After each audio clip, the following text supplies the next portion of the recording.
বন্ধুরা, railway Challenger YouTube চ্যানেলে প্রত্যেককে জানাই স্বাগত। ডাব্লিউবিকেপি আপকামিং যে এক্সামগুলো আসছে সেখানে পার্সেন্টেজ থেকে কীরকম অঙ্কগুলো দেয় বা পরীক্ষায় কীরকম পার্সেন্টেজের অঙ্কগুলো আমাদের ফেস করতে হবে সেই ওরিয়েন্টেড কিছু পার্সেন্টেজের ম্যাথ আজকের ক্লাসে তোমরা সলিউশন পাচ্ছ।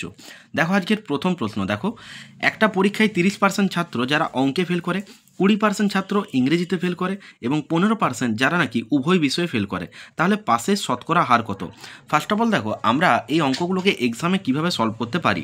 দেখো আজকে যেটা পার্সেন্টেজের ক্লাসটা দিচ্ছি, নেক্সট ক্লাস একটা পার্সেন্টেজে থাকবে যেটা একটু অ্যাডভান্স সেকশনে থাকবে। আজকে হচ্ছে আমাদের ফার্স্ট ক্লাস, সেকেন্ড ক্লাস যেটা থাকবে একটু অ্যাডভান্স সেকশনে পার্সেন্টেজের ম্যাথগুলো ইনক্লুড করব, রাইট?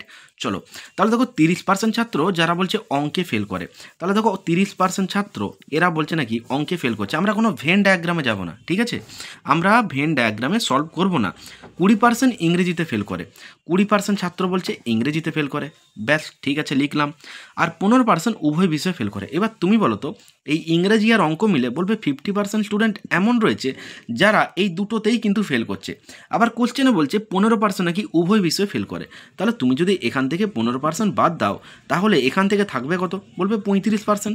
এরা কি বলো তো, উভয় বিষয়ে ফেল করছে 35%। কোশ্চেনে এক্সামিনার তোমাকে জানতে চেয়েছে যে পাসের শতকরা হার কত। খুব ইজি, পার্সেন্টেজ মানে 100, 35% মানে 100-র মধ্যে 35 স্টুডেন্ট এমন রয়েছে, অর্থাৎ 35 জন স্টুডেন্ট এমন রয়েছে যারা বোথ অর্থাৎ উভয় বিষয়ে কিন্তু ফেল করছে।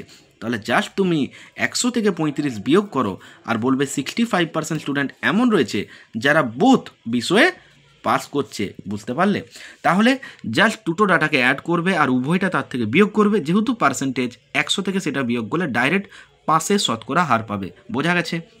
চলো তাহলে আমাদের কোশ্চেন নাম্বার 1-এর উত্তর হলো কোনটা? কোশ্চেন নাম্বার যেটা 1-এর আমাদের আনসার হয়ে গেল। আমাদের কোশ্চেন নাম্বার 1-এর যেটা আনসার হবে সেটা হবে কিন্তু 65%, that means option C is the correct answer. Question number 2 দেখো কি বলা হচ্ছে, বলছে চিনির দাম নাকি 15% বৃদ্ধি পেয়েছে, খরচ একই রাখতে হলে চিনির ব্যবহার শতকরা কত কমাতে হবে? খুব ইজি একটা অঙ্ক, খুবই ইজি। অনেকে এটাকে দাম আর তোমার ব্যবহারের সাথে কম্পেয়ার করার টার্গেট রাখে, অর্থাৎ যেটাকে আমরা বলি প্রাইস আর কনজামশন। একটা বেসিক কনসেপ্ট দেবো, তুমি বলো কোনো একটা জিনিসের প্রাইস ধরো আছে 20 টাকা, তাহলে এর যেটা ব্যবহার আরেকটা জিনিসের দাম আছে ধরো সাপোজ 10 টাকা। এবার আমরা বলি না যে প্রাইসের সাথে মানে যেটা তোমার কনজামশন, ঠিক আছে, অর্থাৎ দাম আর ব্যবহার যেটা আমরা বলি, এটা কি হয় সবসময় আমরা বলি নাকি ইনভার্সলি প্রপোর্শনাল, মানে কি যেটাকে বাংলায় বলা হয় ব্যস্তানুপাত। দেখো আমরা কেন রিভার্স করি, এটা জাস্ট 10:20 হয়। এটা কেন হয়? কোনো একটা প্রোডাক্টের দাম ধরো 20 টাকা আছে, অবভিয়াসলি সেখানে কিন্তু ব্যবহারটা তার একটু কম হচ্ছে। আবার যেখানে দেখো প্রোডাক্টের দামটা কম তখন কিন্তু সেখানে ব্যবহারটা বাড়ছে। ফর এক্সাম্পল চৈত্র সেল, কি হয়, দাম কমে প্রোডাক্টের যেটা মার্কেটিং সেটা কিন্তু বেড়ে যায়। বুঝতে পারলে? কিন্তু আমরা এক্সামে এইভাবে করব না। তাহলে এটা এক্সাম অ্যাপ্রোচ কী দেওয়া যেতে পারে? দেখো জাস্ট এই ডাটাটা নিয়ে না আমরা ক্যালকুলেট করে দেবো। বলছে চিনির দাম 15% বৃদ্ধি পেয়েছে, ব্যাস 15%-এর ফ্র্যাকশনাল ভ্যালুটা যদি জানা না থাকে জাস্ট একটু করে নাও। কোনো কিছু পার্সেন্টেজ মানে সেটা বাই 100। তাহলে এটা হতো 5/3, এটা হতো 5/20। এটুকু ক্লিয়ার? তাহলে 3/20 যদি হলো, এখানে বলেছে কি, জাস্ট এই জায়গাটা দেখবে কি বলেছে গো, বলছে বৃদ্ধি, ব্যাস অঙ্ক হয়ে গেছে। যখন বৃদ্ধি বলবে ওপরের ডাটাটা সেম রাখো আর নিচে এদেরকে যোগ করে লেখো। কেন যোগ করলাম? এই যে বলেছিল বৃদ্ধি। তাহলে স্যার যদি বলতো মাইনাস, অর্থাৎ যদি বলতো যে রিডিউস বা কমে গেছে, তখন কি করব? সিম্পলি বড় থেকে ছোটোটাকে বিয়োগ করে নিচে লিখবো। বোঝা গেল? তাহলে বৃদ্ধি বললে দুটোকে যোগ করে নিচে, যদি কমে গেল রিডিউস হলো এই ওরিয়েন্টেড ডাটাগুলো থাকে তখন বড় থেকে ছোটোটাকে বিয়োগ করে নিচে লিখবে। 3/23% জানতে চেয়েছে। ক্যালকুলেশন করতে পারি আমরা, কিন্তু পরীক্ষায় ক্যালকুলেশন করব না। যদি বলো কেন, দেখি এক্সামিনার আমাদের জন্য কি অপশান দিয়ে রেখেছে। ফার্স্ট অফ অল দেখো নিচে 23 আছে, ওপরে 100, এটা আর যাই হোক কখনো কিন্তু কমপ্লিট ভাগ যাবে না। তাহলে উত্তরটা ফ্র্যাকশন হবে। যেই বললাম ফ্র্যাকশন হবে, অপশান এ অপশান ডি এটাকে আগে হাঁটাও। এবার দেখো 7×1=23 হবে নাকি 13×1=23 হবে? ফার্স্ট অফ অল বলো তো, 23 দিয়ে তুমি যদি 300-কে ভাগ করতে, 7×2=14, ঠিক আছে, নিশ্চয়ই এটা তোমার 23×1=23 যেত। এবার আমি যেই দেখলাম যে 23×1=23, তাহলে উত্তরটা 1 দিয়ে শুরু হতে চাইছে, তাহলে ডাইরেক্ট আমি উত্তর করব, যেটা করব option number C, 13×1=3% is the right answer. কেমন লাগছে বলো? আজকে যারা প্রথমবার আমার চ্যানেলটা ভিজিট করছো তারা চ্যানেলটা সাবস্ক্রাইব করে নাও। এখান থেকে WPKP আদার্স যে সমস্ত competitive exam, mathematics, reasoning and GK এই সমস্ত ক্লাসগুলো তোমরা রেগুলার পেতে থাকবে। দেখো আমাদের নেক্সট যে কোশ্চেন্সটা দিয়েছে, বলছে কোনো একটা পরীক্ষায় 17% শিক্ষার্থী যারা নাকি শুধু বাংলায় এবং 18% শিক্ষার্থী শুধু ইংরেজিতে ফেল করে, 5% শিক্ষার্থী উভয় বিষয়ে ফেল করে। তাহলে দেখো 17% যারা শুধু বাংলাতে ফেল করছে, 18% যারা শুধু ইংরেজিতে ফেল করছে। দেখো প্রথম অঙ্কটার মতনই, তাহলে 17% যারা বাংলায়, এখানে বলছে 18% যারা ইংরেজি, লেখো 18, আর বলছে 5% উভয় বিষয়ে ফেল করে। তাহলে আমি আগে দেখি তো এটা দুটোতে কত ফেল করেছিল। বলবে 18 17 হয় 35, এতটুকু ক্লিয়ার। কি বলেছিলাম? 5% উভয় বিষয়ে ফেল করে, এর থেকে 5 বিয়োগ দাও। এগুলো তো স্যার মুখে মুখে হয়ে যাবে। ইয়েস, পরীক্ষায় খুব ইজিভাবে এগুলো সলভ হবে। 35 থেকে 5 বিয়োগ করলে কত হবে গো? 30। এরা কি গো? উভয় বিষয়ে অর্থাৎ বোথ সাবজেক্টে ফেল করছে। বোঝা গেছে? এক্সামিনার জানতে কি চেয়েছে? উভয় বিষয়ে পাস। আমি কি বললাম? পার্সেন্টেজ মানে ডিনোটস করে কি 100। তাহলে 100 থেকে 30 বাদ দিলে 70% স্টুডেন্ট যারা বোথ বিষয়ে পাস করবে। বোঝা গেল? তাহলে আনসারটি তোমাকে ইজিলি করতে হবে। Option number D, 70% is the correct answer. বোঝা গেল? বোঝা গেছে? ক্লাস ভালো লাগলে তোমরা প্রত্যেকে ক্লাসে একটা করে লাইক দিও। তোমাদের লাইক কিন্তু খুব জরুরি। দেখো বলছে অনুপের বেতন বরুণের থেকে 30% বেশি। তাহলে বরুণের বেতন অনুপের থেকে শতকরা কত কম? অনেকে এটাকে রেশিও নেবে, তারপর আবার অল্টারনেট করবে। এত টাইম কোথায় গো পরীক্ষায়? কিভাবে করবে? এই অঙ্কটার মতন। এই জাস্ট প্রথম ডাটাটাকে দেখো, কি বলেছে? বেশি বলেছে। কত গো? 30% বেশি। ব্যাস অঙ্ক হয়ে গেল। 30%-এর ফ্র্যাকশনাল ভ্যালু কত? বলবে 30/100। 30/100 দ্যাট মিন 3/10। ব্যাস অঙ্ক হয়ে গেল। কি বললাম? বেশি বলেছে। ওপরে ডাটাটা সেম 3 থাকবে, নিচে কি করব? যোগ করব। কত? 13। পার্সেন্টেজ জানতে চেয়েছে 100। করো না, সলিউশন করো না। অপশানগুলো আমাদের সুবিধার্থে দেওয়া থাকে। একটু অপশানটা দেখো, অপশানটা একটু দেখো। এটা দেখো 300/13 কি হতো? 300/13। এবার তুমি বলো এটা কখনো তোমার যদি 300/13 হতো, তাহলে দ্যাট মিন্স আমি বলতে চাইছি, তুমি যদি এটা ঠিকঠাক একটু বুঝতে পারতে তাহলে বুঝে নিতে যে এটা 13 দুগুণে 26 হতো। এটা 4 শূন্য, 13 3-এ কিন্তু 39 হয়, তাই না? 13 3-এ 39, অর্থাৎ তোমার উত্তরটা 23 দশমিক দিয়ে শুরু হতে চাইছে। বুঝতে পারলে? তাহলে দেখো 23 দশমিক দিয়ে আমার এখানে কিন্তু একটাই মাত্র অপশান রয়েছে, যেটা কিন্তু আমি দেখতে পেয়েছি। Option number C is the correct answer. বোঝা গেল? বোঝা গেছে? এবার দেখো কোশ্চেন নাম্বার 4। এই ডাটার এই টাইপের যে অঙ্কটা দেখছো, কোশ্চেন নাম্বার 4-এরটা বা যেগুলো করাচ্ছি, এগুলো কিন্তু পরীক্ষাতে পাবে, সেটা প্রিলিমস হোক বা মেন্স হোক। ঠিক আছে? দেখো এবার কোশ্চেন নাম্বার 5 বলছে এক ব্যক্তির আয় 25% বৃদ্ধি পেলো, আবার 25% হ্রাস পেলো, তবে ব্যক্তির আয় শতকরা কত পরিবর্তন হলো? অনেকে কী করে জানো? যে একবার বৃদ্ধি বলেছে আর একবার হ্রাস, ভাববে যে সাকসেসিভে ফেলতে হবে। হ্যাঁ, সাকসেসিভে ফেলেই সলভ হবে। অর্থাৎ +x - y, প্লাসে মাইনাসে মাইনাস xy/100। এটা কোন ফরম্যাটটা জানো? এটা হচ্ছে একবার বৃদ্ধি একবার হ্রাস, দুটো ডাটা, একটা এক্স আর একটা ওয়াই বসিয়ে দিলে আনসার কিন্তু তোমার চলে আসবে। যদি বলতো দুটোই বৃদ্ধি, তখন বলবে x + y + xy/100। যদি বলে দুটোই হ্রাস, তখন হবে -x - y মাইনাসে মাইনাসে +xy/100। বোঝা গেছে? এটা হয় একটা প্রসিডিওর, এটা কিন্তু একটা প্রসিডিওর হয়। বুঝতে পারলে? এবার অ্যাজ পার কোশ্চেন যেরকম ডাটা দেবে তোমাকে সেইভাবে এটা অ্যাপ্রোচ করতে হবে। বোঝা গেছে? কিন্তু আমি দেখো এটাকে তোমাকে এক্সামে কিভাবে সলভ করাতে পারি, উইদাউট পেন এটা সলভ হবে। কিভাবে? বলছে দেখো 25% বৃদ্ধি 25% হ্রাস। তাহলে তুমি বুঝতে পারছো 25% বৃদ্ধি মানে +25, আরেকবার বলেছে -25। প্লাসে মাইনাসে কী হবে? মাইনাস 25-এর স্কোয়ার, অর্থাৎ xy মানে 25 গুণ 25, মাইনাস কী হতো? 100। আলটিমেট রেজাল্ট কী দিত গো? বলবে এই 25 কেটে দিত। নেগেটিভে আনসার আসছে মানে আনসারটা কিন্তু ক্ষতিতে হবে। 25-এর স্কোয়ার হয় 625 /100। এই দুটো শূন্যর জন্য এটা 6.25 কী হবে? এত % রিডিউস, অর্থাৎ ক্ষতি হবে বা কমবে। তাহলে আমরা বুঝতে পারলাম যখন একবার বেশি একবার কম বলবে, আলটিমেট এদের কোনো অস্তিত্ব থাকে না, এরা কিন্তু কেটে যাচ্ছে। তাহলে আমি এটা করে পরীক্ষায় সময় নষ্ট করব না। আমি দেখতে পেলাম যে একবার বৃদ্ধি একবার কম হলে আনসার দেবে নেগেটিভ। আনসার দেবে নেগেটিভ মানে আনসারটা হবে ক্ষতিতে। আনসারটা হবে ক্ষতিতে। 6.25 মানে এমন না যে 6.25 যদি উত্তর থাকে লাভ, সেটা কিন্তু উত্তর হবে না। আনসার আসছে নেগেটিভ, তার মানে উত্তর হতে হবে কিন্তু কিসে? বলবে ক্ষতিতে। এবার একটা জিনিস লক্ষ্য করো, তুমি যখন বুঝতে পারছো যে এই দুটো ডাটা কেটে যেত, আলটিমেট এদের স্কোয়ার করে নিচে 100 হতো, তার মানে 25-এর স্কোয়ার 625, দুটো শূন্যর জন্য 2 ঘর আগে দশমিক, মানে 6.25%, মানে কত? 6/1/4 বুঝতে পারলে? ওইটাকে তোমার একটু ফ্র্যাকশানে জানতে চেয়েছে। 6/1/4% বুঝতে পারলে? কারণ 4 25 100 দেখো 6.25 মানেই 6/1/4% হ্রাস হবে। এটা কিন্তু যদি বৃদ্ধি থাকতো 6/1/4 সেটা হবে না। বোঝা গেছে? চলো আমাদের নেক্সট কোশ্চেনটা দেখো তো কী রয়েছে। দেখো নেক্সট কোশ্চেনে যেটা দেওয়া রয়েছে সেখানে বলা হচ্ছে যে একটি পুস্তকের ধার্য মূল্য দিয়েছে 1200 টাকা। যদি বইটাতে 20%, 10% আর 5% ছাড় দেওয়া হয় তবে ক্রেতা কত দামে বইটা কিনেছেন। খুব ইজি, আমরা এটাকে না সাকসেসিভে ফেলতে পারি। কীভাবে? দেখো আগের অঙ্কটাও আমরা সাকসেসিভে ফেলতে পারতাম, তো এটাকে আমি সেই অ্যাপ্রোচ দিয়ে দেখাচ্ছি। দেখো 20%, 10% আর 5% ছাড় বলেছে, তাহলে 20%-এর ফ্র্যাকশনাল ভ্যালু কত? বলবে 1/5, মানে 5 টাকা দাম হলে 1 টাকা ছেড়েছে, তাহলে দাম কত? বলবে 4 টাকা। এবার দেখো 10% ছাড় মানে 1/10, মানে 10 টাকা দাম হলে 1 টাকা ছেড়েছে, তাহলে কত টাকায় দিয়েছে? 9 টাকায়। আবার দেখো 5% মানে হচ্ছে 1/20, মানে 20 টাকা দাম হলে 1 টাকা ছেড়েছে, তাহলে দিয়েছে কত টাকায়? বলবে 19 টাকায়। একটু ভালো করে লক্ষ্য করো তো, ওরা বলেছে 1200 টাকা পুস্তকের ধার্য মূল্য, মানে যখন ছাড়েনি সেটাই হচ্ছে ধার্য মূল্য। বুঝতে পারলে? তাহলে দেখো এটা হতো 5 10 50, 50 গুণ 20 করলে কত হয়? 50 গুণ 20 করলে তোমার হবে 1000। 50 গুণ 20 করলে কত হবে? বলবে 1000। বোঝা গেল? 5 10 50, 2 100, একটা 0, 1000। এবার দেখো এটা হতো 4 গুণ 9 গুণ 19। আমরা কি করব? এই 4 গুণ 9কে লিখব 36 গুণ 19। আমরা এইভাবেই রেখে দিলাম। কেন করছি? একটু ক্যালকুলেটিভ, কারণ পয়েন্টে আনসার আসবে, বুঝতেই পারছো একটু।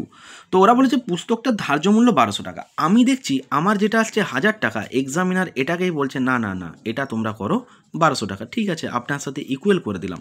এখান থেকে আমরা দুটো শূন্য কেটে দিলাম। তাহলে 10-এর ভ্যালু এলো 12, একটু ছোট করো তো। বলবে 5-এর ভ্যালুটা হলো 6, তাহলে এখান থেকে 1-এর ভ্যালুটা কত আসবে? বলবে সিম্পলি ভাগ করব, দ্যাট মিনস 6/5 এলো। তাহলে এর সাথে এই নাম্বারটা তোমার জানতে চেয়েছে, তাই না? যে ছাড় দেওয়ার পর কত দামে ক্রেতা পেয়েছে, তাহলে ছাড় দেওয়ার পর 36 গুণ 19 টাকায় পেয়েছে ক্রেতা। তাহলে 36 গুণ 19 এটাকে তোমাকে কি করতে হবে? বলবে এই নাম্বারটার সাথে আমাকে 6/5 আরও গুণ করতে হবে, 6/5। তাহলে এবার এটাকে তুমি গুণ করবে, গুণ করে তোমাকে 5 দিয়ে ভাগ করতে হবে।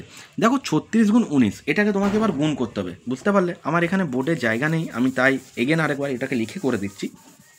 দেখো 36 গুণ 19 ইন্টু 6/5। Is that clear? আমরা কি করতে পারি? আমরা এই 5 দিয়ে ভাগ করব না, আমরা জাস্ট এই ডাটাটাকে প্রথমে একটু গুণ করার চেষ্টা করি। দেখো 36কে 20 দিয়ে গুণ করলে কত হয়? বলবে 36 দুগুণে 72, তাহলে হতো 720। কেন করলাম এটা? কারণ এগুলো তোমাকে পরীক্ষায় অনেক টাইম সেভ করবে। আমি জানি 36 দুগুণে 72, তাহলে 36কে 20 দিয়ে গুণ করে দিলাম, তাহলে হতো 720। কিন্তু 20 মানে অতিরিক্ত আমি একটা 36 আরও গুণ করে দিয়েছি, মানে যোগ করে দিয়েছি, তাই না? তাহলে এর থেকে সিম্পলি একটা 36 বাদ দাও। এটা 4, 3 আর 1 4, 8, এটা হতো 684। এতটুকু ক্লিয়ার?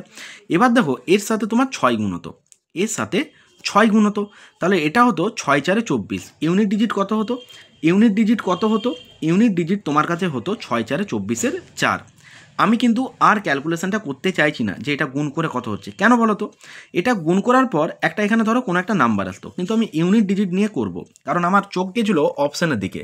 এখানে কোথাও 0.80 আছে, কোথাও 0.45, এটা 880 আছে, এটা 0.44 আছে। তো আমি পয়েন্টের পর নাম্বারটাকে ক্যাচ করতে চাইছি যে সেটা কি হতে চাইছে। দেখো 6 4 24, কিন্তু নিচে তো সেই 5 ছিল। আমি কি করি? নিচে যখন 5 থাকে তাকে আমি একটা 2 দিয়ে গুণ করি, এবং এটাকেও তাহলে 2 দিয়ে গুণ করব। যদি বলো কেন এটা করলে? কারণ নিচে আসতো 10, আর 10 মানে এক ঘর আগে পয়েন্ট যাবে, তাহলে ইউনিট ডিজিট যদি এখানে 8 হতো, তাহলে এক ঘর আগে যদি পয়েন্ট যেত, এখানে একটা পয়েন্ট বসতো, অর্থাৎ পয়েন্টের পরে উত্তরটা আসতে চাইছে আমার 8। দেখো তো এমন কোন অপশানটা পয়েন্টের পর 8? বলবে পেয়ে গেছি, একটাই অপশান এ, যেখানে 0.80 দিয়ে শেষ হয়েছে। তাহলে আমি এক্সামে কেন সময় নষ্ট করব? বুঝতে পারলে? বোঝা গেছে? চলো মুভ করবো নেক্সট কোশ্চেনে। কেমন লাগছে ক্লাস? প্রত্যেকে একটা করে লাইক করে দিও ক্লাসে। আর যারা আজকে প্রথমবার ভিজিট করছো চ্যানেলটাই, তারা ডেফিনেটলি সাবস্ক্রাইব করে বেলটা অন করো, আপকামিং ক্লাসগুলো নোটিফিকেশান পেয়ে যাবে। বলছে দামের 10% বৃদ্ধি করা হলে কতটা ব্যবহার কমালে ব্যয়ের কোনো তারতম্য হবে না। কি বুঝতে পারছো? একই প্যাটার্নটা ফলো করছে, 10% বৃদ্ধি। তো দেখো 10% বৃদ্ধি মানে কি, 10/100 মানে 1/10। কি বললাম, ওপরে ডাটাটা সেম রাখো, নিচে বৃদ্ধি বলেছে, যোগ করো, 10 আর 1 11, 1/11 ইন্টু পার্সেন্টেজ মানে 100। তোমার যদি মনে থাকে যে 1/11 মানে 9.1-এর 11%, তাহলে তোমার এটা ইজি মুখে সলভ হয়ে গেছে। আনসার করে এসো 9.1-এর 11%, যেটা কিন্তু অপশন নাম্বার বিতে রয়েছে। বোঝা গেল? দেখো নেক্সট কোশ্চেনটাও সেম রয়েছে, যে জল বরফে পরিণত হলে 10% আয়তনে বাড়ে। তো সেম এই ডাটাটাই পুট হবে, 10% মানে 1/10, সেটা হতো 1/11। স্টিল আনসার এটার হতো 9.1-এর 11%। Option B is the correct. এখানে কোশ্চেনটা দেখো, কোশ্চেন নাম্বার 9 কি বলা হচ্ছে। কোশ্চেন নাম্বার 9 দেখো কি বলা হচ্ছে, দেখো দেখো দেখো, বলছে এক ব্যবসায়ী ক্রয় মূল্যের উপর 20% হারে ধার্য মূল্য নির্ধারণ করে, বিক্রি করার সময় ক্রেতাদের ধার্য মূল্যের উপর 5% ছাড় দেয়, তাহলে শতকরা কত লাভ হবে? ফার্স্ট অফ অল তোমাকে একটা জিনিস মনে রাখতে হবে, যে কোনো কিছু ছাড় যেটা দেয় সেটা হচ্ছে মার্ক প্রাইসের ওপর দেওয়া হয়। যদি বলো কেন, কারণ ওরা যেটা গায়ে যেটা দামটা লেখা থাকে, যেটা প্রাইসটা প্রোডাক্টের ওপর লেখা থাকে, সেটাকে আমরা বলি চিহ্নিত মূল্য, অর্থাৎ মার্ক প্রাইস। আর কোনো কিছু প্রফিট হয় সেটা কিন্তু কেনা দামের উপর। তুমি ধরো কোনো একটা জিনিস 20 টাকায় কিনেছো, তুমি 25 টাকায় বিক্রি করছো, তুমি কী করে বুঝবে তোমার লাভ হলো না ক্ষতি হলো? কেনা দামটাকে দেখতে হবে, তাই না? তাহলে কিনেছো 20 টাকায়, 25 টাকায় বিক্রি করলে তাহলে 5 টাকা লাভ। এটা যদি 15 টাকায় বিক্রি করতে, তাহলে তুমি বুঝতে পারছে যে তোমার ক্ষতি হচ্ছে। সো প্রফিট লস ডিনোটস করে কার ওপর? যেটা হচ্ছে কস্ট প্রাইসের ওপর। বুঝতে পারলে? তাহলে দেখো সিপি আছে, এমপি আছে, আর এখানে সেলিং প্রাইস অর্থাৎ বিক্রয় মূল্য আছে। কত ইজিভাবে সলভ করবো দেখো। ওরা বলেছে যে ক্রয় মূল্যের উপর 20% হারে ধার্য মূল্য নির্ধারণ করে, মানে দোকানদার কি করেছে, 100 টাকায় কোনো একটা জিনিস কিনে এনে প্যাকেটের গায়ে পেনে করে লিখে রাখলো 120 টাকা। এবার আমি গেছি ওই দোকানে জিনিসটা কিনতে, যখনই গেছি বলছে ক্রেতাদের ধার্য মূল্যের উপর 5% ছাড় দিচ্ছে। তার মানে কি গো, ও জিনিসটা কিনেছে 100 টাকায়, এবার গায়ে লিখে রেখেছে 120 টাকা। যেই আমি গেলাম, আমি প্রোডাক্টটা দেখলাম, তখন আমি বললাম একটু কম টম হবে না? হ্যাঁ হ্যাঁ কম হবে, ক্যালকুলেটারটা নিয়ে বলছে 5% ডিসকাউন্ট পাবেন। আচ্ছা, তখন আমি আনন্দ পেলাম, যা লেখা দামের থেকে তো কমে পাচ্ছি। তাহলে 120-র 5% মানে কত? বলবে 6 টাকা। তার মানে, কারণ কী করে বললাম 6 টাকা, 120-র 5%, 5-12 60, তাহলে 6। এই 6 টাকা আমি ছাড় পাবো এটার থেকে, তাহলে আলটিমেট আমি পাবো কত টাকায়? বলবে 114 টাকায়। ব্যাস, এর কাজ শেষ। কেন? কারণ প্রফিট লস ডিনোটস করে কার ওপর? বলবে কস্ট প্রাইসের ওপর। একটু আগেই বললাম, বলো হ্যাঁ। জানতে কি চেয়েছে? নিশ্চয়ই প্রফিট পার্সেন্টেজটা, তার শতকরা কত লাভ। ভালো করে দেখো, 100 টাকায় 114 টাকার জিনিসটা বিক্রি করছে, অর্থাৎ দোকানদার 100 টাকা জিনিস 114 টাকায় বিক্রি করছে, তাহলে লাভ করছে 14 টাকা। 100 ওরিয়েন্টে কোনো কিছু লাভ বা ক্ষতি মানে সেটা ডিনোটসই করে পার্সেন্টেজে, অর্থাৎ 14% কী করছে? প্রফিট। তাহলে স্টিল আনসার হবে আমার কি? 14% profit. Option A is the correct answer. বলো কেমন লাগলো সলিউশনটা? কী মনে হচ্ছে এই কোশ্চেন্সগুলো এক্সামে কত তাড়াতাড়ি হয় জানো? জাস্ট একটু প্র্যাকটিস করো, একটু প্র্যাকটিস করো, হয়ে যাবে। এ এর আয় বি এর আয় থেকে 20% বেশি, বি এর আয় এর আয় অপেক্ষা শতকরা কত কম। ওই সেম অঙ্ক, 20% বেশি, এটাকে ধরে আমরা ক্যাচ করব। তাহলে 20% বেশি মানে কি? দেখো 20%-এর ফ্র্যাকশনাল ভ্যালু হয় 1/5, এগুলো মুখে মুখে হয়ে যাবে। বেশি বলেছে, তাহলে এখানে কি হবে? 1/6 ইন্টু 100। ভালো করে বলো তো, 1/6 মানে কি? আমরা জানি 2 3 50, তাই না? 50/3 মানেই 16.2/3। বলো হ্যাঁ। তাহলে 16.2/3 কোন অপশানটা? বলবে option number B is the correct answer. বোঝা গেছে? বোঝা গেছে? কেমন লাগছে? এই অঙ্কগুলো পরীক্ষায় কিন্তু দেয়, প্রিলিমস বলো মেন্স বলো, শুধু যে WPKP এমন না, অন্যান্য আদার্স পরীক্ষাতেও কিন্তু তুমি পাবে। দেখো আমাদের নেক্সট কোশ্চেন কী দেওয়া হয়েছে। নেক্সট কোশ্চেন যেটা দেওয়া হচ্ছে, বলছে যে চিনির বাজার দর 25% বৃদ্ধি পায়, সেটি কত খরচ রাখতে কত কমাতে হবে। তো দেখো সেম একই প্যাটার্নের অঙ্ক, একই অঙ্ক। ওরা বলেছে যে 25% বৃদ্ধি। ফার্স্ট অফ অল দেখো 25% বৃদ্ধি মানে কি? বলবে 25/100 মানে 1/4। তাহলে এটা হতো কি 1/5, আর 1/5 মানে কত পার্সেন্ট? বলবে 20%। বলো কেমন লাগছে? কেমন লাগছে? কত হালকা লাগছে বলো। তাহলে 20% মানে আমাকে আনসারটা নিতে হতো কোনটা গো? বলবে এটার আনসার করে দাও, অপশান ডিতে বসে রয়েছে, রাইট? দেখো আবার সেম একটা অঙ্ক দিয়েছে যে এ এর বেতন হইতে বি এর বেতন 25% কম। 25% কম মানে নিশ্চয়ই 1/4। তখন এখানে ডাটাটা একটু চেঞ্জ হয়ে যেত। কীরকম? এটা হয়ে যেত 1/4 মানে 1/4 মাইনাস 1 করে দাও মানে 3, আর 1/3 মানে কত পার্সেন্ট? বলবে 33.33 বা 33.13% অ্যাজ পার অপশান। এটা অনেক সময় 33.33%ও থাকে। বোঝা গেল? তাহলে দেখো অপশানটা কেমন দিয়েছে। অপশান দিয়েছে ওরা, এই দেখো অপশান ডি 33.13। নেক্সট কোশ্চেনটা দেখি কী দিয়েছে। বলছে বার্ষিক পরীক্ষাতে একটি শ্রেণীতে 50% ছাত্রছাত্রী যারা ইংরেজিতে ফেল করে, 40% ছাত্রছাত্রী গণিতে ফেল করে, 30% উভয় বিষয়, তাহলে মোট কতজন উভয় বিষয়ে পাস করেছে, ওই একই অঙ্ক আগের মতন। দেখো 50% ইংরেজি আর 40% তোমার গণিত, তাহলে 50-40-এ যোগ করলে কত হতো? বলবে 90 হতো। 50-40-এ যোগ করে কত হতো? 90। এবার এখানে বলেছে উভয় বিষয় নাকি 30% ফেল করছে, তাহলে 90 থেকে 30 বাদ দাও, কত হয়? 60। এটা কি? উভয় বিষয় ফেল। বলেছে পাসের শতকরা হার কত? তো পার্সেন্টেজ মানে 100, তো তাহলে 100 থেকে 60 বিয়োগ করো, কত হবে? 40%। কতক্ষণ লাগলো? জাস্ট 5 সেকেন্ডের অঙ্ক এগুলো, পরীক্ষাতে 5 সেকেন্ডেই করবে। ঠিক আছে, তাহলে আনসারটা করে দাও 40%। Option C is the correct answer, right? চলো নেক্সট কোশ্চেন্সগুলো দেখো কীরকম রয়েছে।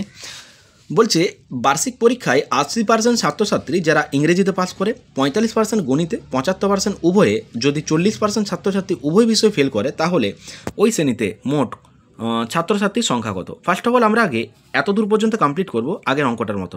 80% ছাত্র যারা ইংরেজিতে পাস করে, তাহলে ইংলিশে বলছে 80, লিখলাম 80, বেশ। বলছে 85% ম্যাথে, তাহলে ম্যাথে লিখলাম 85।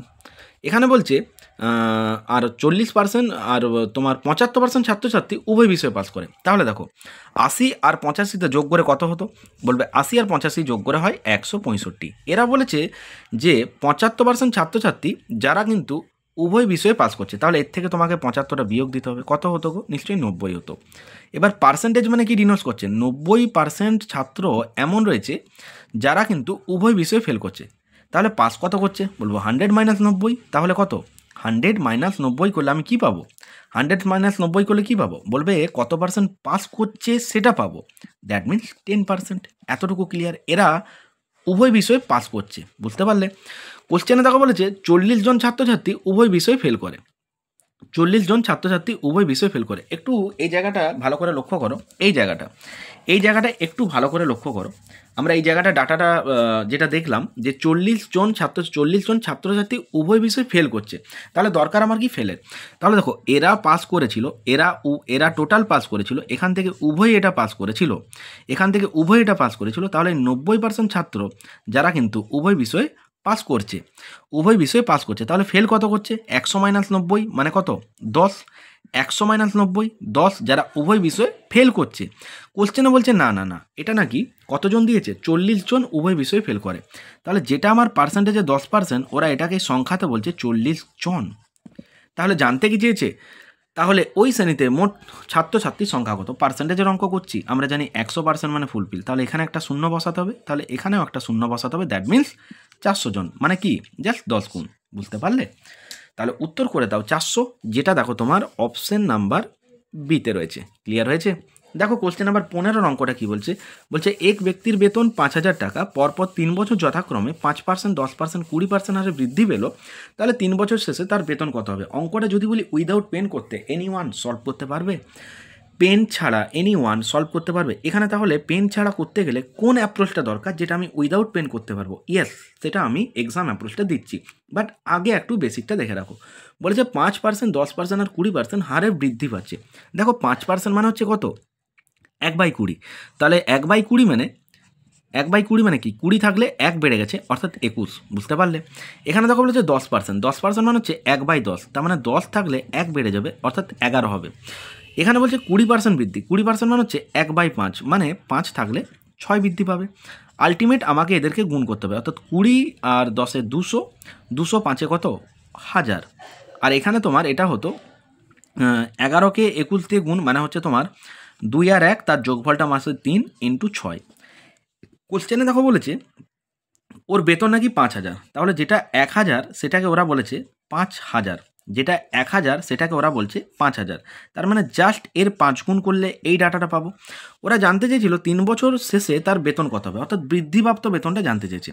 তাহলে তোমাকে এখন এর সাথে 5 গুণ করতে হবে, তবে তুমি কিন্তু আনসারটা পাবে, বুঝতে পারলে? কারণ 1000কে ওরা বলছে 5000, তাহলে বৃদ্ধিপ্রাপ্ত বেতন 231 × 6 টাকা, তার সাথেও 5 গুণ করলে বৃদ্ধি হওয়ার পর বেতনটা জানতে পারবো, এটাই হবে তোমার আনসার। তাহলে 6 5-এ গুণ করলে হয় 30, তাহলে 231 × 30। আমি আগে 3 দিয়ে গুণ করি, 3 1-কে 3, আর 3 23 কত? বলবে 69, আর এই শূন্যটা লাস্টে বসিয়ে দাও, অর্থাৎ 6930 টাকা। This is the correct answer, যেটা কিন্তু আমার অপশন নাম্বার 1-এতে রয়েছে। বোঝা গেল। এবার আমি যে কথাটা প্রথমে বলেছিলাম যে এটার জন্য পেন লাগতো না, যদি বলো কেন, আমি এই জায়গাটা লক্ষ্য করে দিয়েছিলাম। কোন জায়গাটা গো? এই জায়গাটা। কেন এটা চোখে গেল? 20%-এর ফ্র্যাকশনাল ভ্যালু কী দেখলাম? 1/5, মানে 5 থাকলে বেড়ে 1 হবে। ভালো করে দেখো, 5 থাকলে বেড়ে কী হবে? বলবে 5 থাকলে বেড়ে এটা 6 হবে, 6 হবে। এবার বলো তো 6-এর মধ্যে কী আছে? বলবে 3 গুণ 2, 3 গুণ 2, তাহলে উত্তরটা এখানে যে পেলাম এটা নিশ্চয়ই একটা 3-এর গুণিতক। আমরা ডিজিট সাম করে বুঝে যাব যে সেটা 3-এর গুণিতক কিনা। দেখো 6 আর 3-এ 9, আর 9 কেটে দাও, তাহলে তোমার এটা 3 দিয়ে ডিভিসেবল। এবার আমি অপশানটার দিকে যদি তাকাতাম, 4 4 8, 3 দিয়ে যায় না। 4 5 9, কেটে দাও 2, 3 দিয়ে যায় না। 7 3 10 3 13, যায় না। দেখো 6 3 9 আর 9, কেটে দাও, স্টিল আনসার অপশানে। জাস্ট 3 সেকেন্ডের মধ্যে অঙ্কটা সলভ হতো। বোঝা গেল? 3 সেকেন্ডের মধ্যেই অঙ্কটা সলভ হতো। তো আজকে এই পর্যন্তই। ক্লাসটা কেমন লাগলো অবশ্যই তোমরা জানিও। আর চ্যানেলে যারা আজকে প্রথমবার ভিজিট করলে চ্যানেলটা সাবস্ক্রাইব করে রাখো। এখান থেকে ম্যাথ, রিজনিং এবং একটা র্যাপিড ফায়ার জিকে আমাদের ক্লাস চলছে। আর তোমরা অবশ্যই যদি ভিডিওগুলো হেল্পফুল মনে হয় বন্ধুবান্ধবদের মধ্যে একটু শেয়ার করো। আর ভিডিওটাই লাইক করতে ভুলো না। প্রত্যেকে ভালো থেকে মন দিয়ে পড়াশোনা করো। দেখা হচ্ছে নেক্সট ক্লাসে। টাটা।